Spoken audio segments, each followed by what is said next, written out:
തമിഴ്നാട്ടിലെ ഒരു DMK പാർട്ടിനെ കുറിച്ചിട്ടാണെങ്കിൽ ആ നാട്ടിലെ അതിന് പ്രശ്നം ഉണ്ടാവുള്ളൂ. പിന്നെ കർണാടകയിലെ ഒരു സാധാരണ പാർട്ടിനെ സംബന്ധിച്ചിടത്തോളം ഉണ്ടെങ്കിൽ അവരെ കുറിച്ച് വേറൊരു സ്ഥലത്ത് നിരോധിക്കാൻ പറയില്ല.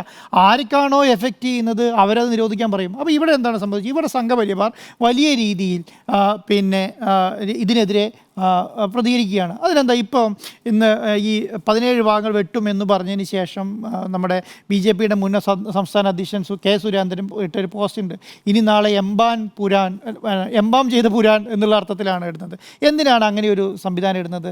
ഇത് കഴിഞ്ഞാൽ ഞങ്ങൾ പറഞ്ഞ സാധനം വെട്ടി എന്നുള്ള അർത്ഥത്തിലാണ്. അപ്പോൾ ഇത് എങ്ങനെയാണ് വെട്ടുന്നത് എന്നത് ഞങ്ങൾ ആരും വെട്ടാൻ പറഞ്ഞിട്ടില്ലല്ലോ, ഞങ്ങളാരും ഇപ്പോൾ വിമർശിച്ചിട്ടില്ലല്ലോ, ഞങ്ങളാരും ചെയ്തിട്ടില്ലല്ലോ എന്നൊക്കെ പറയുമ്പോഴും ഇതെന്താണ് പറയുന്നത്? ഇവരാഘോഷിക്കാൻ തുടങ്ങി.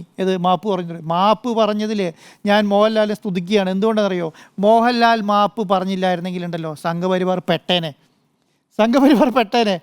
ഈ എമ്പുരാൻ ടീം മാപ്പ് കയറാൻ തയ്യാറായിട്ടില്ലായിരുന്നെങ്കിലുണ്ടല്ലോ മുണ്ടിട്ട് തലയിൽ പോകേണ്ട അവസ്ഥ വന്നേനെ. എന്തുകൊണ്ടാണ് അത് പോകാൻ കാരണം വന്നത്? എന്തുകൊണ്ടാണ്? ഇവർ മാപ്പ് പറഞ്ഞതുകൊണ്ട് മാത്രമാണ്. അത് മാപ്പ് പറഞ്ഞത് ഇവരെ പേടിച്ചിട്ടാണ് എന്നുള്ളതല്ല, മലയാളികളോട് അദ്ദേഹം മാപ്പ് പറഞ്ഞത്. നിങ്ങൾ മലയാളി എന്നുള്ളത് നിലയ്ക്ക് ഒരാൾക്ക് വിഷമമുണ്ടായാൽ അത് എന്നെ സംബന്ധിച്ചിടത്തോളം വലിയ രീതിയിൽ, കാരണം കഴിഞ്ഞ 4 പതിറ്റാണ്ടായി മലയാളികളിൽ ഒന്നടങ്കം ആഘോഷിച്ചുകൊണ്ടിരിക്കുന്ന ഒരു നടനാണ് മോഹൻലാൽ എന്നുള്ള നിലയ്ക്ക്. അപ്പോൾ അത് രണ്ട് ഷെയർ ചെയ്തുള്ളൂ. ഒരു കമൻറ്റ് പൃഥ്വിരാജിൻ്റെ ഭാഗത്തുനിന്ന് വന്നിട്ടില്ല.